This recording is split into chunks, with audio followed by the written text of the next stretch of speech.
ये कहानी है एक साल पहले की। 2019 जुलाई में इंजीनियरिंग के फाइनल ईयर की एग्ज़ाम देने के बाद मैं रिजल्ट आने का वेट कर रहा था। उस समय लगभग सभी कंपनीज में जागतिक रिसेशन के चलते कंपनी का माल कोई खरीद नहीं रहा था, इसलिए सारी कंपनीज एम्प्लॉय को काम से निकालना शुरू किए थे। एक दिन मेरे फ्रेंड का मुझे कॉल आया।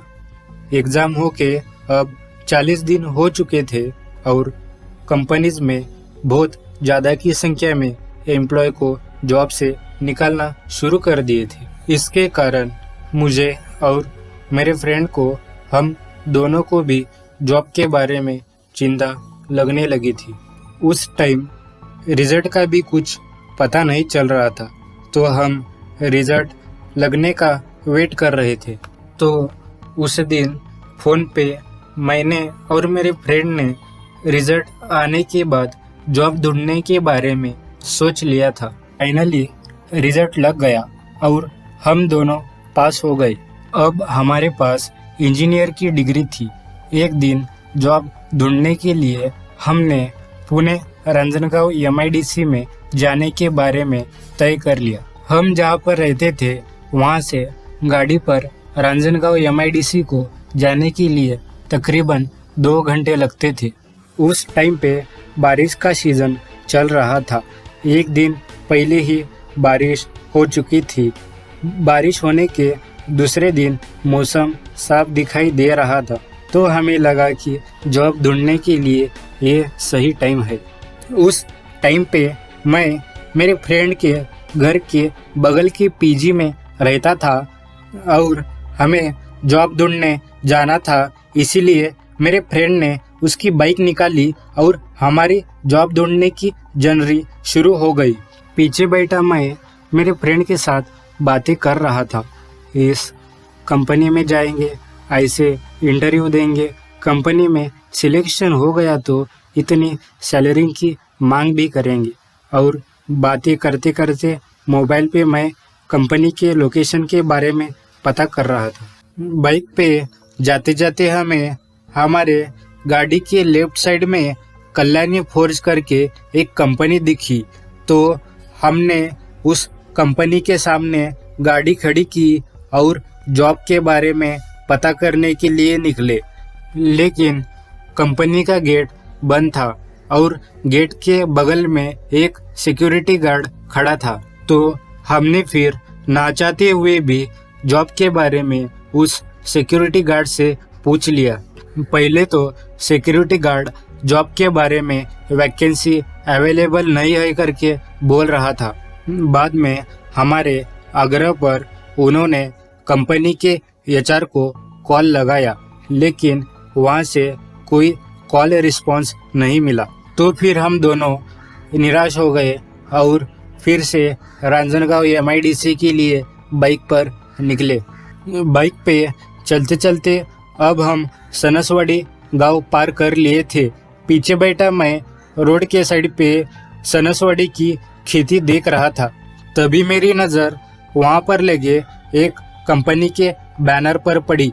बैनर पे कंपनी के लिए जो रास्ता जाता था उसके डायरेक्शन के बारे में बताया था।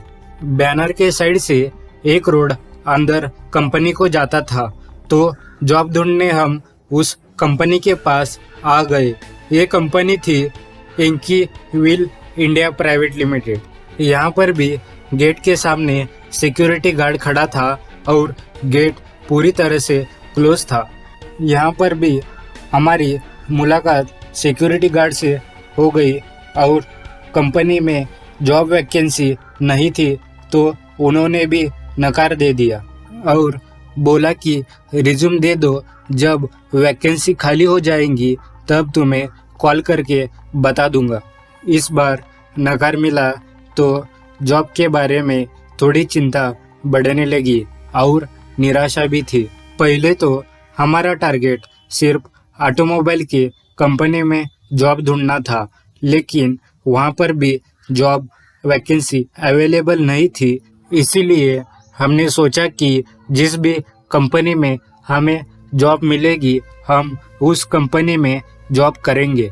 इनकी कंपनी के बाजू में Alicon cast alloy private limited करके और एक कंपनी थी जो कि कास्ट अलॉय के पार्ट्स बनाती थी। हम वहाँ पर भी चले गए। यहाँ पर भी गेट के बगल में सिक्योरिटी गार्ड खड़ा था, तो हमने सिक्योरिटी गार्ड से जॉब के बारे में पूछा तो उन्होंने बताया कि जॉब वैकेंसी भरने के लिए कोई कॉन्ट्रैक्टर वहाँ पे दोपहर के 3 बजे आता है, तब तक तुम यहाँ पर रुक जाओ।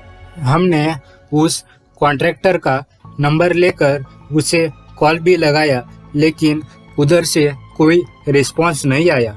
जब ये सब बातचीत हो रही थी तब दोपहर के 12:30 बज चुके थे और एक तरफ सिक्योरिटी गार्ड था जो बोल रहा था 3 बजे तक रुकने के लिए, और दूसरी तरफ कॉन्ट्रैक्टर कॉल नहीं उठा रहा था और कंपनी में जॉब अवेलेबल है या नहीं उसके बारे में भी कुछ पता नहीं चल रहा था। तो हमने आगे जाकर दूसरे कंपनी में जॉब ढूंढने के बारे में डिसाइड कर लिया। फिर से हम बाइक पर रांजनगांव MIDC में जॉब ढूंढने के लिए निकल गए। बाइक पे आगे जाते जाते हमें मौसम में कुछ बदलाव दिखाई दे रहा था और काले बादल हमारे सिर की ओर आते हुए हमें दिखाई दे रहे थे, तो बारिश होने की पूरी संभावना दिख रही थी और हम हमारे साथ कोई रेनकोट भी नहीं लाए थे। बारिश होने के डर से मेरे फ्रेंड ने बाइक की स्पीड बढ़ाई और बाइक को तेज भगाना शुरू किया। अब बाइक चलाते चलाते हम रांजनगांव MIDC में पहुंच गए। MIDC में आते ही शुरुआत में हमें एक करारो इंडिया प्राइवेट लिमिटेड करके कंपनी दिखी। उस कंपनी के बाहर 10-12 जॉब सीकर रिज्यूम लेके खड़े थे। हम बाइक लगा के उनके पास गए और जॉब के बारे में पता किया तो पता चला कि कंपनी के अंदर जॉब देने के लिए इंटरव्यू चल रहा है और कंपनी का गेट तो बंद दिखाई दे रहा था। इसलिए हम गेट पर खड़े सिक्योरिटी गार्ड के पास जॉब के बारे में पूछने के लिए गए, तो सिक्योरिटी गार्ड ने इंटरव्यू लेने वाले HR का नंबर हमें दे दिया और हमने कंपनी के HR को कॉल किया तो पता चला कि इस कंपनी में ओनली डिप्लोमा कैंडिडेट का इंटरव्यू चल रहा है और हमारा डिप्लोमा के ऊपर डिग्री भी हुआ था, लेकिन सिर्फ डिप्लोमा कैंडिडेट को इंटरव्यू देने के लिए अलाउड था। इसलिए यहाँ से भी हमें जॉब देने के लिए नकार मिला। इस बार हम दोनों भी बहुत परेशान हो गए। जॉब पे लगने के लिए कोई रास्ता नज़र नहीं आ रहा था। हर बार हमें सभी कंपनी में नकार मिल रहा था। हर बार की तरह हमने दोनों के एक रिज्यूम उस सिक्योरिटी गार्ड को दे दी और हम वहाँ से निकले। हम बाइक पे सफ़र तय कर पुणे से 2 घंटा दूर रांजनगांव MIDC आए थे और MIDC में बहुत सारी कंपनियां थी, इसलिए हमने सोच लिया कि अब सभी कंपनी में जॉब के बारे में पूछेंगे और जॉब लेके ही घर लौटेंगे। फिर से बाइक पर बैठकर हम अगली कंपनी में गए। वहाँ पर भी हमें नकार मिला। ऐसे पूछते पूछते हम एक कंपनी, फिर दूसरी कंपनी, फिर तीसरी कंपनी करते करते हम बजाज इलेक्ट्रिक लिमिटेड कंपनी में पूछने के लिए आए।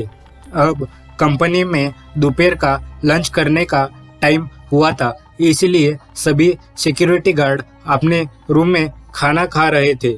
हमें देखकर सिक्योरिटी गार्ड खाना छोड़ के हमारे पास आ गए और हमें उसे जॉब के बारे में पूछा तो उन्होंने जॉब मिलने के बारे में हमें नकार दिया और हर बार की तरह हमने उन्हें रिज्यूम दे दिया, लेकिन रिज्यूम लेने से भी उन्होंने नकार दिया और रिज्यूम न लेने का कारण पूछा तो सिक्योरिटी गार्ड अंदर चले गए और एक बड़ी सी डॉक्यूमेंट अटैच करने वाली फाइल लेके आ गए।